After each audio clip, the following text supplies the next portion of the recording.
에너지 효율 프로젝트 투자 기업의 CEO신데요.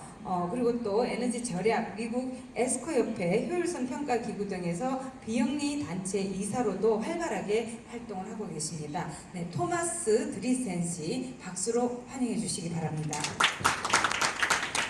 Thank you very much. I'm probably very different than everybody else on this panel in several respects in that I'm a private sector person.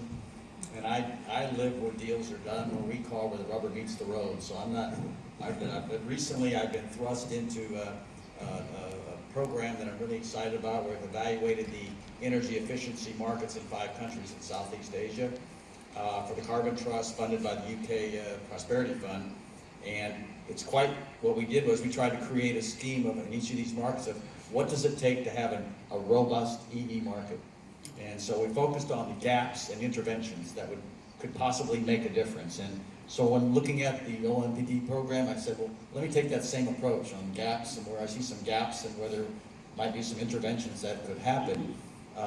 So that's one big difference. One thing that's not different is that I'm the last one to speak, which is typical for energy efficiency. You know, it's quite a common thing. You know, the RE gets all the attention, it's sexy, gets all the money. So I'm sure it was not intentional, but I'm quite used to it, so I didn't take offense to it, but it's just unique in that EE's always supposed to be the leader. If you look at all the targets, IEA targets, and EE's supposed to be the one. But having said all that, so I'm going to go pretty fast. And my approach is rather, I take a rifle shot approach versus shotgun, so I've got some very specific items that maybe will be of some assistance for moving forward.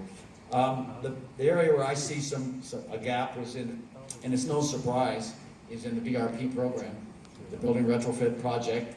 And that's to be expected. That is the most difficult one globally. The U.S. is the most untapped market in the United States.